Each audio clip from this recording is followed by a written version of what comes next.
Bismillah, alhamdulillah, salatu salamu ala rasulillah wa ala alihi wa sahbihi wa man wala, thumma to proceed. Today, inshallah, we will continue in the fourth subsection of the third section. The third section of this book is on the minor legal maxims that we call minor, not because they are minor, but to separate them from the major five legal maxims. And the fourth section of this third subsection addresses the legal maxims that pertain to which area of fiqh, the area of tasarrufat, dispositions, and muamalat, transactions. And the last time, which maxim did we cover? Al-Haj bil-Daman, which is profit follows liability. Also al-Ghunm bil-Ghurm, which means that profit is tied to loss or to the potential of loss or exposure to loss. Today, inshallah, we wanted to cover another important legal maxim, which is al-Mashghul la yushghal. We will have next time, today actually we may have plenty of time to cover this maxim because I wanted to cover two maxims today, but the next batch of maxims are interconnected, so I couldn't separate them. So we will just cover this one today, inshallah, al-Mashghul la yushghal. And who knows, maybe we'll run out of time before we finish talking about it, because you could certainly take a couple of days to talk about a maxim like this. It is an important one. Al-Mashghul is a passive participle. It is ism maf'ul. Shaghala, to occupy. Shaghala, the verb shaghala means to occupy. So what is the active participle? Shaghil, ala wazn fa'il. It follows the same meter as fa'il. That is the active participle. Mashghul would be ism al-maf'ul, like, maktub, maqru, mashghul. So that's the passive participle. It means that which is occupied, But to make the maxim make sense, we want to translate it as that which is already occupied. That which is already occupied. So al-mashghul, a passive participle, is maf'ul from shaghala, the verb shaghala, to occupy.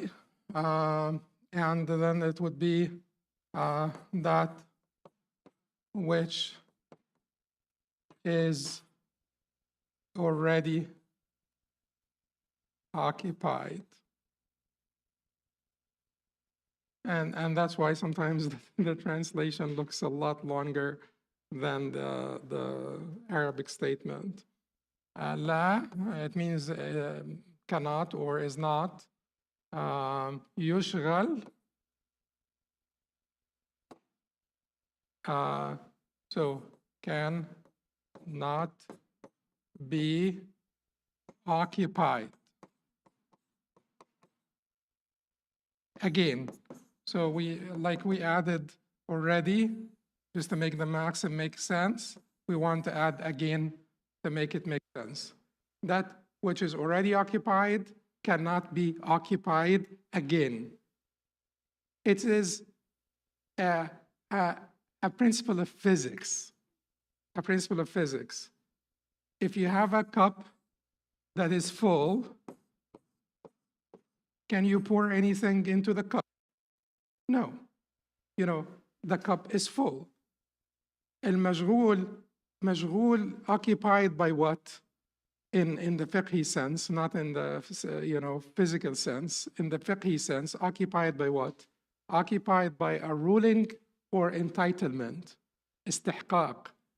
Occupied by a hukm, ruling, or entitlement, istihqaq. Are we doing okay? We're doing okay? But we can continue? Or you want us to stop?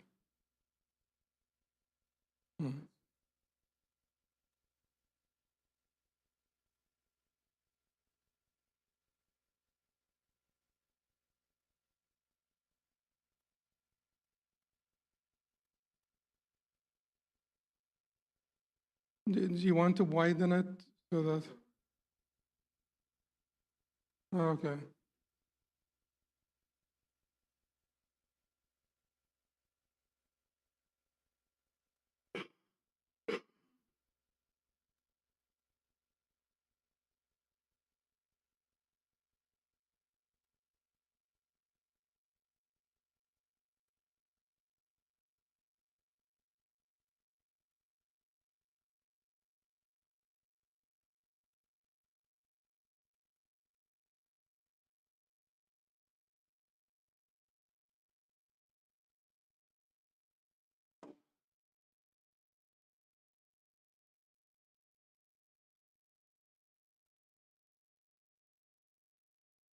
Hmm?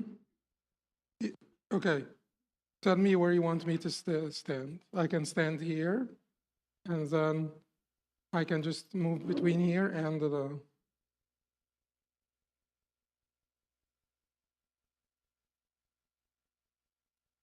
Okay. All right. That's it. Should we repeat, or can we carry on? Carry on? Okay. Uh, so that which is occupied cannot be occupied again.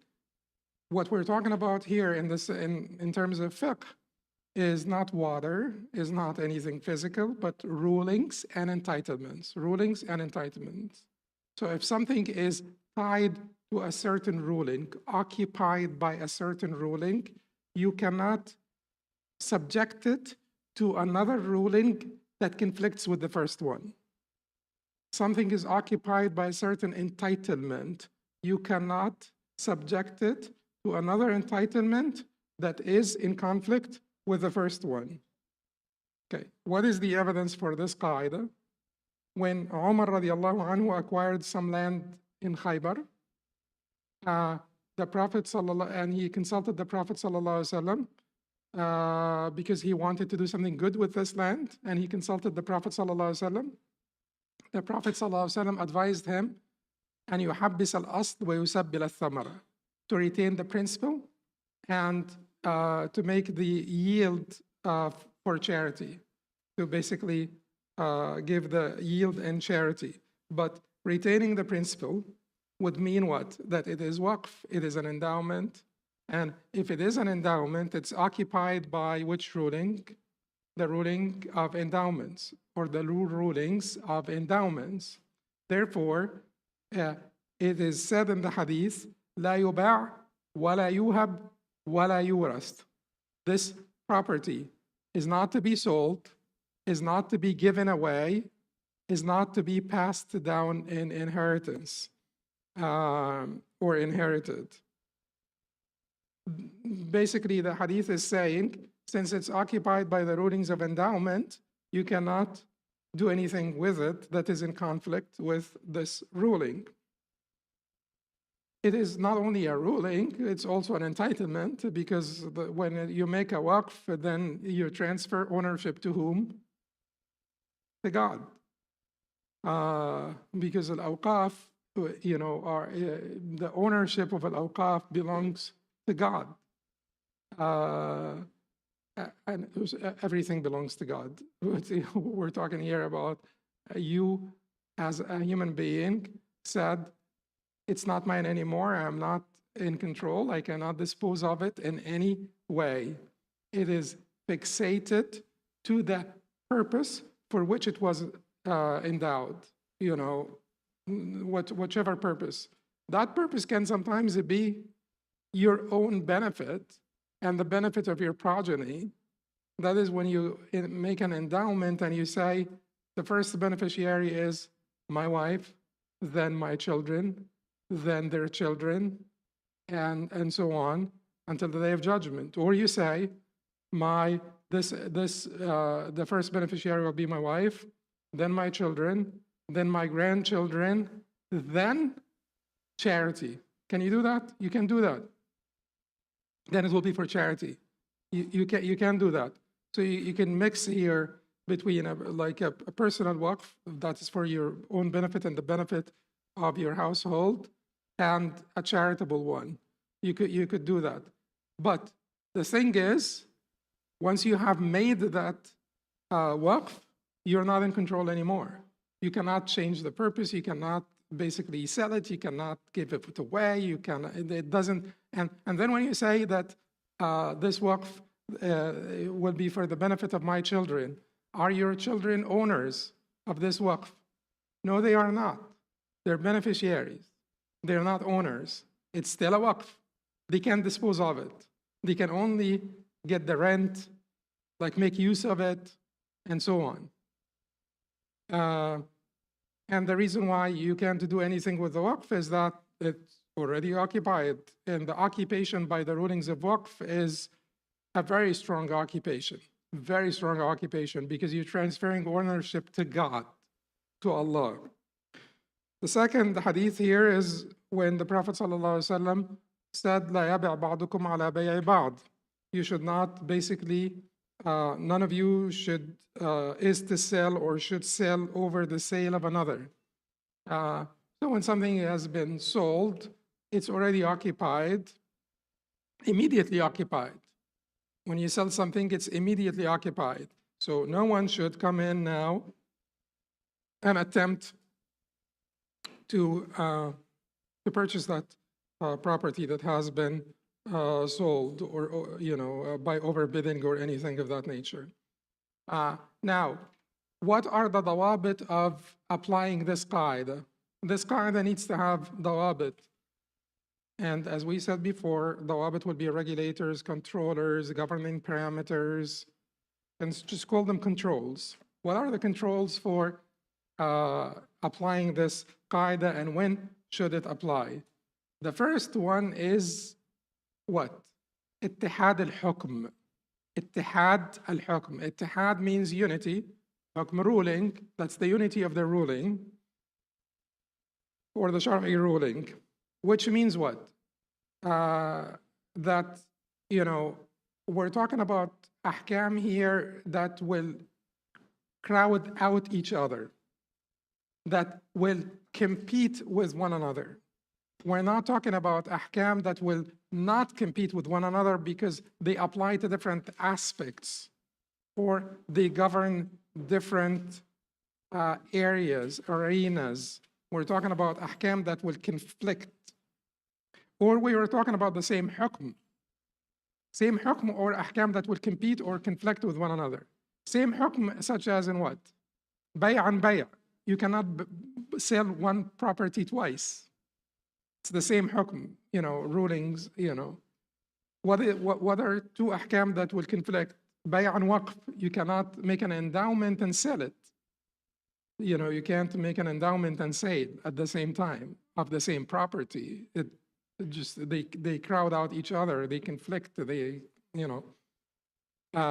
but what is an example of two rulings that would not crowd out each other, would not compete? Bay'a an ijara.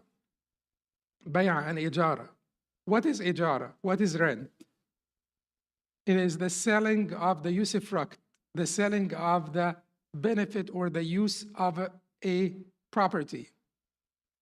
You're selling the benefit, the usufruct, the use of a property. What is bay'a? It is the selling of the corpus, the ayn of the property. Do they compete, crowd out each other? Not necessarily. That is why if you have a property that has been already rented, you still can sell it. You could sell it to a different person. And if you sell it to a different person, then there is no problem, because you transferred, when you rented it out, you basically gave the lessee the right to use in it, not the ownership of the corpus.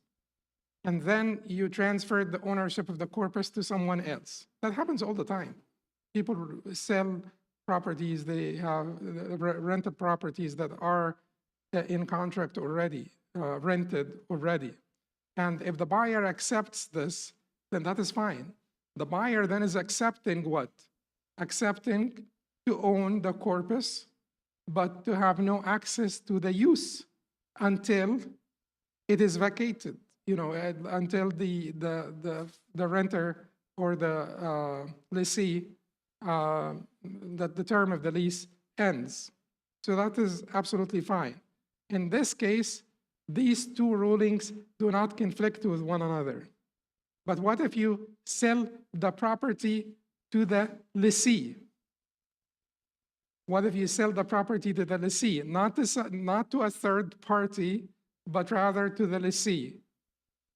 What happens in this case? Is this okay? Is this permissible? Yes, it is permissible. But in this case, can we keep the two contracts?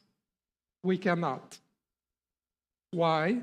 Because there are different rulings for sale and lease. Sale is the transfer of the corpus, which means what? That the buyer becomes totally liable, damin, of the property. Totally liable. It basically enters into the liability of the buyer completely. Okay? What is ijara? That is basically transfer of the right of usufruct, the right of usage. In ijara, the lessee is not liable. Not liable. So can you be liable and not liable at the same time? You cannot. Can you be the owner and the lessee at the same time? You cannot. Because the rulings of ownership, they are different from the rulings of lease. So ittihad al-hukm is the first thing. We're talking about two rulings that are competing with each other, conflicting with each other, or that are the same, bay' and bay', sale and sale, or bay' and waqf, sale and endowment, versus bay' and ijara, which can sometimes be accommodated, if you're selling to a different person, a third party. Okay, the second one is ittihad al-mahall wal-zaman. That is basically the unity of, when it comes to the occupation, it's the unity of the time and subject matter. Al-mahall is the subject matter. First is ittihad al-hukm.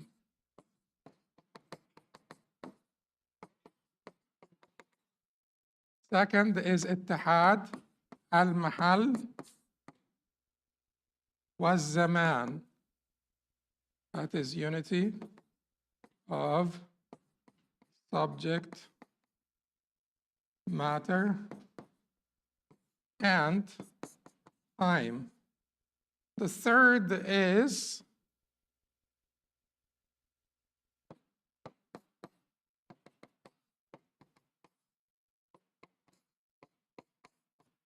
الشغل الثاني يسقط الأول. This is الثاني is second. Shoghl is occupation.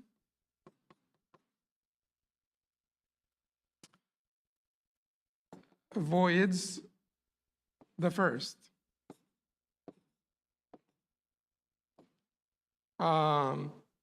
Okay, what is ittihad al-mahall wal-zaman? We're talking about the same property.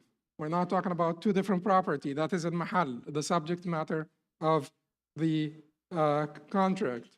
We're talking about the same time. And that leads us to a much bigger discussion. Maybe we can defer it a little bit because like if we branch off now and get into this discussion, it will be hard for us to come back soon. But you have like lease to own. Lease to own. Can you validate a contract of this nature? Lease to own. Those who will validate that contract will argue that we do not have unity of time, that I am applying the rulings of lease for 3 years, for 30 years, and then I apply the rulings of ownership. Whatever, this is ownership. Lease. Okay? So if can I lease to own? They argue, those who will validate a contract, the lease to own contract, and there are many details. We can cover this, we can come back to it, but I'm afraid that I'm just gonna be like a long tangent. But lease to own, how does it relate to this particular condition or control of the use of the qaida? The people who will argue for the validity of the contract will say, this qaida does not apply. You know, المشغول لا يشغل. That which is occupied cannot be occupied again. That which is already occupied cannot be occupied again. They will say to the people who are saying, no, you can't do this because lease and ownership are two different things, and they have different ضوابط, governing parameters and rulings that are applicant to them. You cannot do this. They will reply and say, what are you saying? Lease to own does not mix them at the same time. It is lease for 30 years, lease for 10 years, and then ownership. As long as there is a lease, we will apply the rulings of lease. And then we will apply the rulings of sale. So there is no unity of time, but we will come back to it. Okay, now the third control, basically, or governing parameter for the use of this qaida is الشغل الثاني يسقط الأول. The second occupation voids the first, or removes the first. I translated it as removes the first. Let me give you an example. And this is an example, you know, commonly sort of cited example. Rahan. You have, like, if I borrow $100 from Hilal, for instance, and give him my iPad as a pledge. My iPad is worth $300. I'm afraid to move because of the but if I give him my iPad as a pledge, I pledge my iPad basically for the, you know, for this loan. Then I come back and say to him, you know, do you have another $100 that I can borrow? And he says, yes. What will you pledge? I will say, well, my iPad is worth 300. You know that it is worth 300. So it will cover the first and the second loans. In the mu'tamad of the madhab, the reliable position of the madhab, I can't do that. Because al-mashghul la yushghal. This iPad is already occupied by it has been already pledged. In the position that I believe in, which is another narration in the madhab that Sheikh Ibn Uthaymeen supported in Sharh al-Mumta, he can. Why not? Why not? Because the second occupation does not remove the first. The pledge is, you know, the pledged item is worth $300. The first loan is 100. The second loan is 100. So the second occupation does not remove the first. It just sits next to it. It sits next to it. If I default, he can sell the iPad, get the first 100 and the second 100, and then return 100 to me. There is no point in saying he cannot. We cannot do this. And it is basically the same idea. Like, if you have half full Can you add another half? Yes, you can. You know, the cup is half full. You could add another half. Is that clear?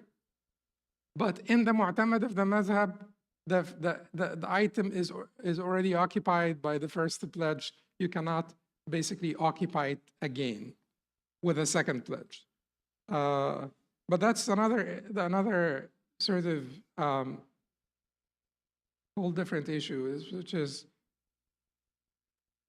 if you truly believe in your heart that the mu'tamad of the madhab, like in this scenario, for instance, the people who say that you have to always give the fatwa according to al-mu'tamad, do you really think a scholar who believes deep in his heart that the mu'tamad, and certainly the mu'tamad could be different from the three other madhahib, but do you really restrict the divine to al-mu'tamad of the madhab? I understand the counter argument, and I understand that they are not saying we restrict the divine.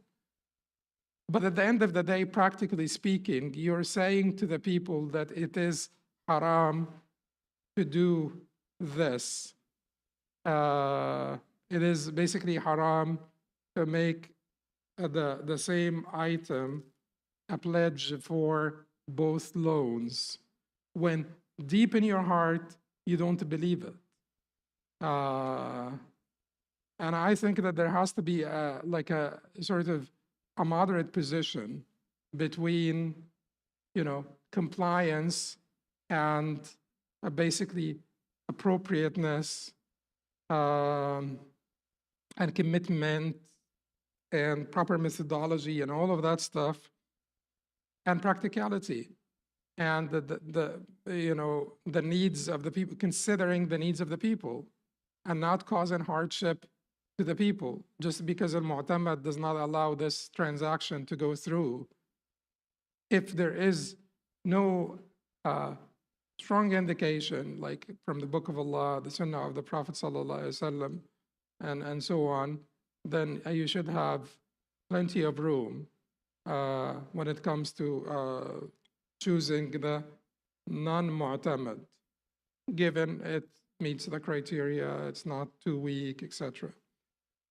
But anyway, that's an example. That's an example where the mu'tamad of the madhab truly could be like an impediment to many transactions, like this particular transaction. Can I take another $100, you know, from Hilal or not? Now let's take some examples. So what are the three controls? Ittihad al-hukm, the unity of ruling. The two rulings conflict or compete or crowd out each other. We're not talking about two rulings that can be sort of, can cohabitate in this, in the same subject matter. The second is ittihad al-mahall wa zaman. That is the unity of subject matter and the unity of time. The third is الشغل الثاني يسقط الشغل الأول, or the second occupation, it removes the first occupation. Examples here of this maxim: a pledged property may not be sold, gifted, or pledged again unless the first pledge is released or the pledgee permits. You know, who's the pledgee? There we have the pledger, the pledgee, and the pledge. The pledge is the property that you're pledging. The pledgee is the one who receives the property to keep it, is the one who gave you the loan. The one who gave the loan is the pledgee. The one who borrowed the money and pledged the property is the pledger. Okay. So now, if my iPad is worth $100 and I basically pledge it to Hilal, and I borrow $100, and then I come back and say, do you have another $100 that I can borrow? And he says, what are you pledging? And I say, well, my iPad. Does that work? Of course not, because it's occupied. It basically it's occupied for in return for you know, the first loan, not, so you cannot reoccupy it. You cannot occupy it again. So this iPad has been already pledged, and the pledge the loan consumes the pledge. So you can't pledge it again. Of course you can sell it, of course, but you cannot pledge it again. You will only sell it if the pledgee allows you, permits you, but you can't otherwise sell it. Now, endowments and selling. So endowment, once it has been endowed, that's it. You know, it is very tight now, because the occupation, the occupation by endowment is very strict and binding occupation. You can't do anything with this property. It's just like it becomes very, very tight. And of course, you can't sell a property that you have already sold. You can't sell a property that has been already sold. Selling after leasing. Selling after leasing is different, as we said, because if you sell to the lessee, the lessor is what? The lessor is the landlord. The lessee is the tenant, okay? If you sell to the lessee, can we keep the two contracts?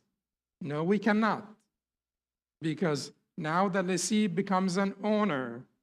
An owner is liable, a lessee is not. Can you be liable and not liable at the same time? No. Therefore, the first contract is revoked by the second. The first contract, the lease is terminated. Once we sell the property, the lease have been effectively terminated to the same person. We're selling to the lessee. I am selling now to a third party. Can I do that? Yes, I can. And then the buyer here acknowledges that this is a leased property. I'm okay buying the leased property. You're transferring ownership of the corpus to me. The usufruct belongs to someone else. Am I entitled to the usufruct? No, I am not. And I'm aware of this, and I am happy with this. I am not entitled to the usufruct for 10 years. This is a store. The store has a, there is like a business already occupying the store. They have a lease for 10 years. Can I sell the store? I can. Can I still sell the mall? I can, given that the buyer is aware of the presence of such contracts. Okay, then let's take another example. If, however, let's see. Okay, we're done with the lease and the purchase. The exclusive employee, we have two different types of ajir. We have al-ajir al-khas and al-ajir al-mushtarak. Al-ajir al-khas, we would translate it as exclusive employee.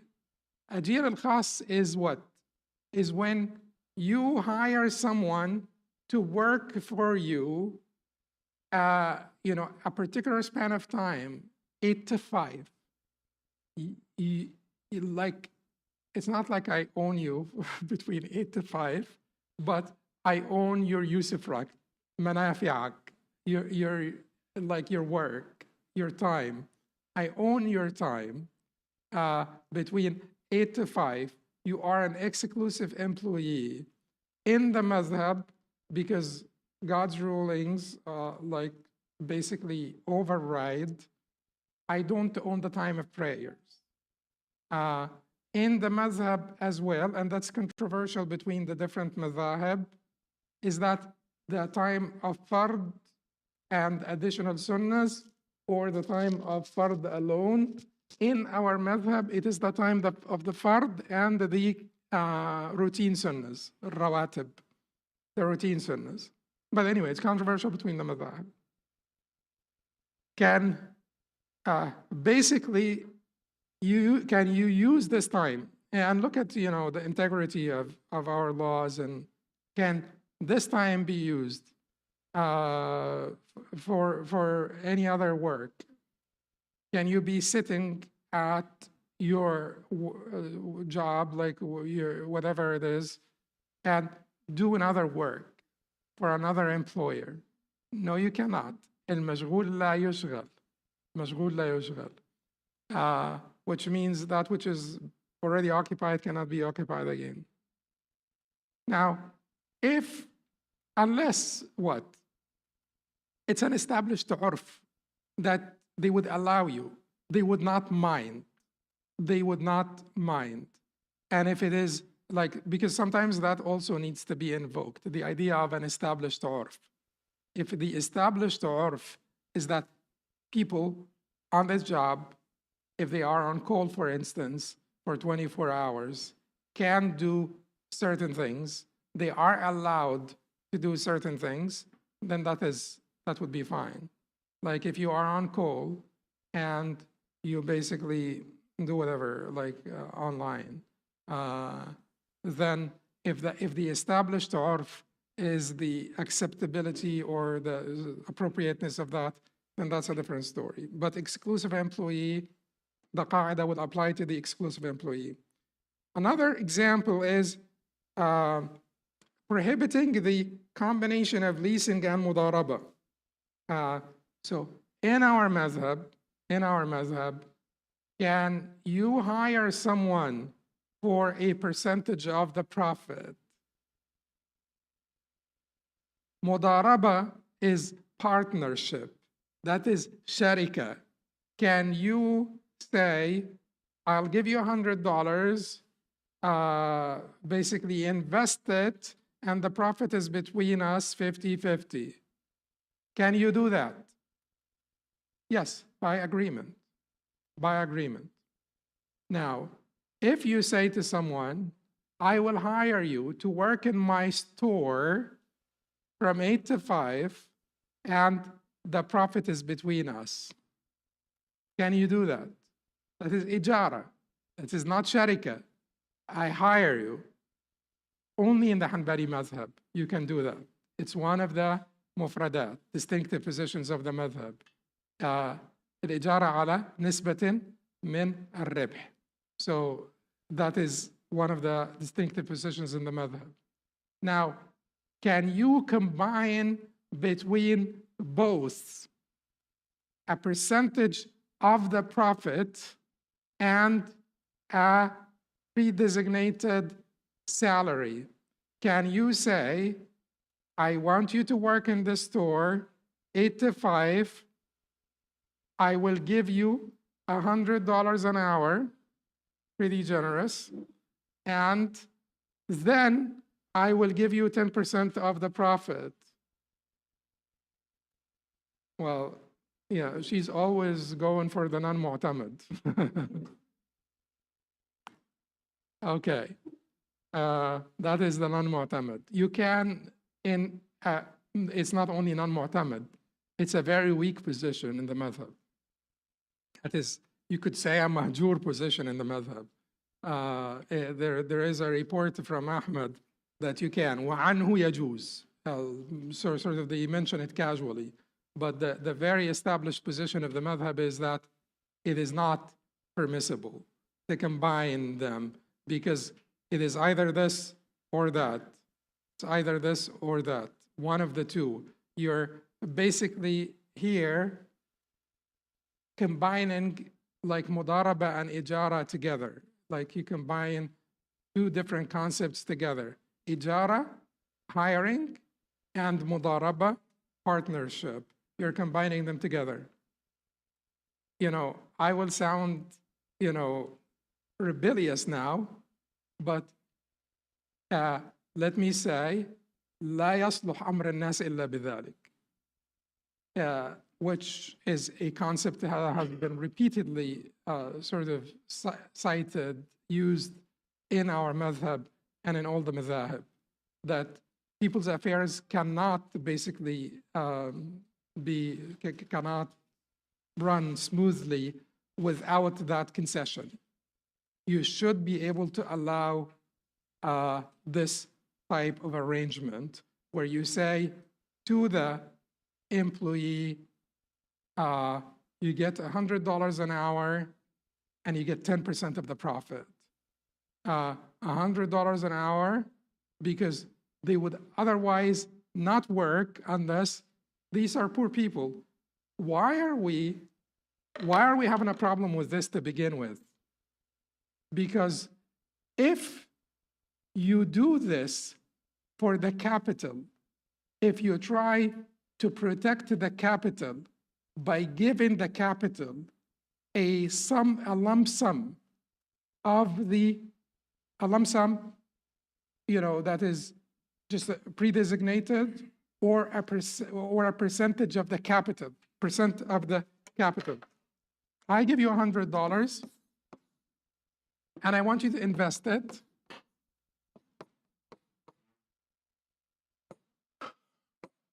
$100. I want you to invest this, and at the end of the year, I want what? 50% of the profit and $5. Can I do this? By agreement, I cannot. By agreement, I cannot. That is basically what? Shielding the capital from loss. Shielding the capital from loss. That is riba. By agreement, I cannot. Okay. Now, I am the laborer. I am the laborer, not the capitalist, not the sort of the capital contributor. But I am the laborer. If I am the laborer and I say, I am a poor guy, I have to put food on the table for my family.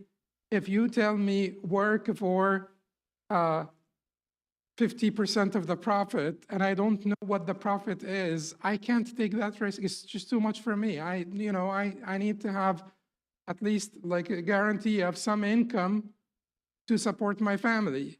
So give me a salary and then a bonus. If I excel, work hard, make a lot of profit, give me 10% of the profit. That is not permissible in the madhab, but this is a weak narration in the madhab. Today, we have to use that weak narration. That's what I believe. You can believe otherwise. I can happily sort of let you believe otherwise, it's fine. But I believe that today, we have to allow that arrangement. There is no maqsad of the Sharia that is being breached and violated by that arrangement. This does not lead to riba. This does not lead to shielding of the capital. And if you say that the rulings compete, no, they do not compete. They do not compete. The rulings of mudaraba and ijara here compete. This is an ajir or mudarib. Call it whatever you want. This is an ajir or mudarib, but call it ajir. Call him ajir and give him a salary and then add to that a bonus, and there is no problem whatsoever. There is no maqsad min maqasid al-sharia that is being violated here whatsoever. Okay, so these are different examples. The different examples, what you need to understand from the different examples is that the qaida is a solid principle. Qaida is a solid principle. That which is already occupied cannot be occupied again. But you need to understand the nuance here by understanding the controls that we talked about before. Had al-hukm, the unity of the ruling. Had al-mahall wal-zaman, unity of the subject matter and the time.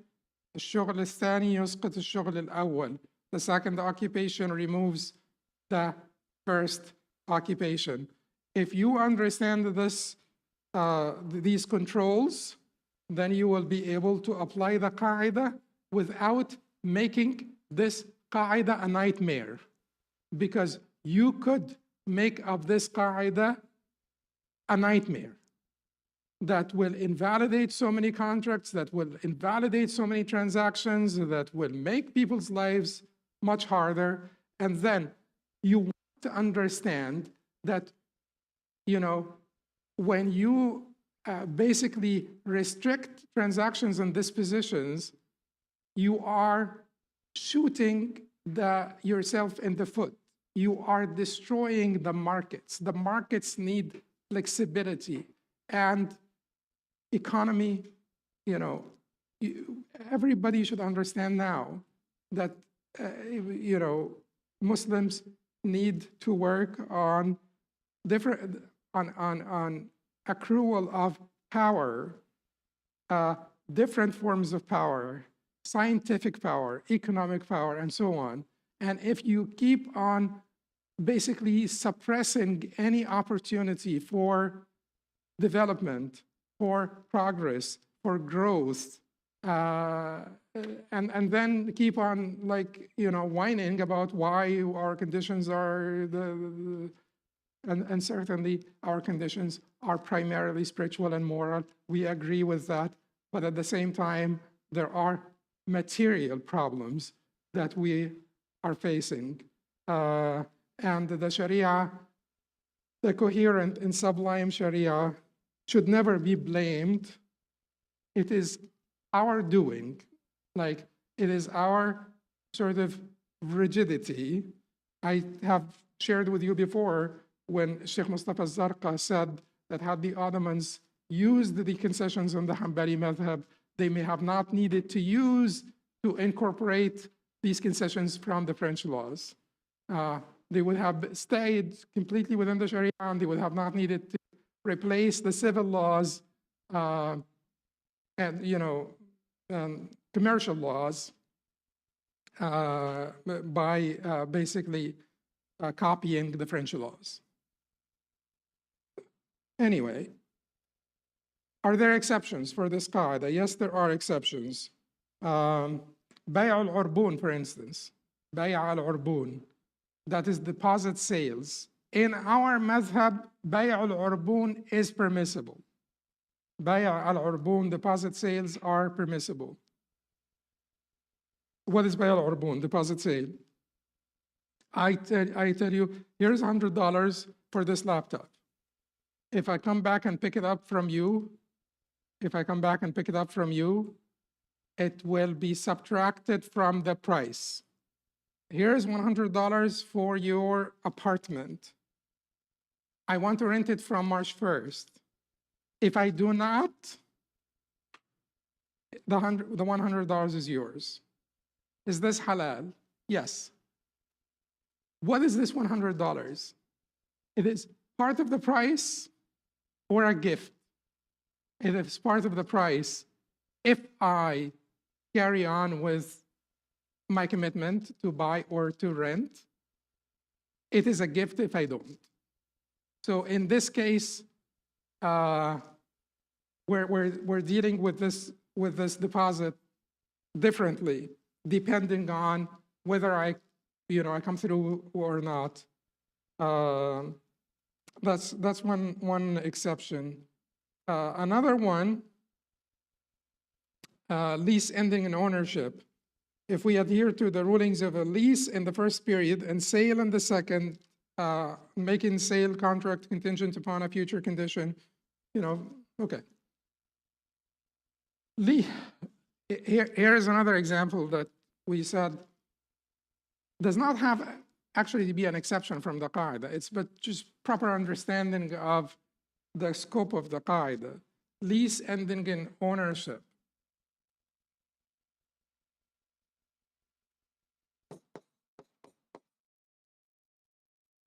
I should not have, okay.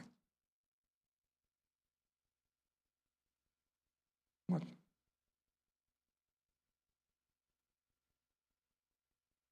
Okay, 10 years, lease, after this, ownership, sale, okay, the sale happens here. Now, if I say, so there are so many problems here, like that we can solve easily. But if I say that I apply all the rulings of lease during this time, and then the rulings of ownership during this time, I personally believe this is okay. Now, here are some issues. One issue that we all agree on is that the financier, the bank, the mortgage company, whatever it is, has to own the property before it leases it to you. Okay. The first problem that we will encounter is they would not own a property unless they are sure that you will lease it. So then they demand what? Deposit. And we will all agree that if the lease contract is finalized before their ownership of the property, this is not halal. We all agree. There's nobody that is disagreeing with this. This cannot happen. You cannot sell or lease a property before you own it. Finalize the contract. But if you put in a deposit and say, I lose that deposit if I don't lease it from you, how do they justify this? By saying it's wa'd mulzim. It is a binding promise. And you basically, if you do not come through, if you do not lease it, then you lose the deposit. To be more sort of compliant with the concept of al-wa'd al-mulzim in the Maliki madhab, and of course they disagree over this all the time, and big Malikis fight over this, and they say that has nothing to do with our madhab and stuff like this. If you want to bring it a little bit closer to the Maliki madhab, you will say that I will bear the harm or the loss that you may incur if I don't lease it from you. So if you turn around and sell it for higher, you, the bank, turn around and sell it, I don't lease it, I don't buy it, you turn around and list it, sell it for a higher amount, I don't lose anything. You made a profit. If you turn around and you sell it for less, I will bear the difference. Okay. Then it will be fine. But at any rate, there has to be a mechanism by which we assure the financier that you will come through, that you will buy. Because otherwise, if like the banks like open their doors and everybody comes and tells them, I wanted this property, I wanted that property, and you know how people, he goes back and his wife says, what? Did you buy this? And then he goes to the bank and says, my wife changed their mind. So that's not going to work. Just be honest, because those banks also, these are people also, they have interests also. It's not like, because they're rich, then we have to hate them and we just have to just squeeze like every penny out of them and to bleed them to death. That mentality also is sick. So they have interests, they want to make profit, they want to have guarantees, so we'll just have to figure out a way to. Then the issue here is that during these 10 years, I want to apply the rulings of lease. So you have to be liable, you, the bank, you have to be liable during the 10 years. Liable for what? Not الصيانة التشغيلية, الصيانة الأساسية. Liable for what? Not basically the routine stuff. You're not liable for electricity bills or the usual wear and tear or stuff like this, but maintaining the pipes and the walls if they fall down without aggression on your part or negligence, etc. Then at one point, the sale happens. Here is another issue. is this a promise to buy or a sale suspended on a condition? Okay, that is how it can happen. And this is the position of Imam Taqiyuddin ibn Taymiyyah, that you can suspend sale on a condition. This is not the mu'tamad of the madhab. In the mu'tamad of the madhab, you cannot have بيع معلق على شرط في المستقبل. شرط المستقبلية. بيوع المستقبلية. البيوع المعلقة على شروط في المستقبل. So sales that are contingent upon a condition in the future are not allowed in the madhab. Imam Taqiyuddin said they should be allowed. And in all honesty, in Islamic financing nowadays, you just can't not allow this. You can, but you will restrict the transactions a great deal. So this sale happens upon basically completion of the term. You will say that upon completion of the lease, the sale will take effect. The sale will take effect. After that, you become the owner and the bank is completely free of liability. Here, we separated the rulings of sale from the rulings of lease. We applied the rulings of lease to these 10 years and then applied the rulings of sale afterwards. But we suspended the sale on the completion of the lease. شرط في المستقبل, condition in the future. If you complete the lease, then you become the owner. And this, but sometimes they can also make it a وعد بالشراء, a promise to buy, and in this case they will have to say, let's make it a binding promise. Here we agreed that this cannot be a lease or sale before you purchase. It has to be a binding promise. Here I am saying that based on the position of Imam Taqiyuddin ibn Taymiyyah, it can be lease ending in sale, not just a promise to buy, but sale that happened at the time of the first contract.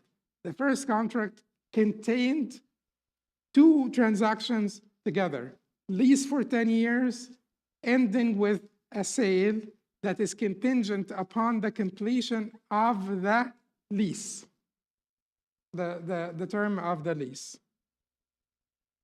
That brings us to the end of this qaida, an important qaida, al-mashghuliyya la yushghal, that which is occupied, that which is already occupied cannot be occupied again. أقول قولي هذا وأستغفر الله لي ولكم. Let's come back at 9:15 inshallah.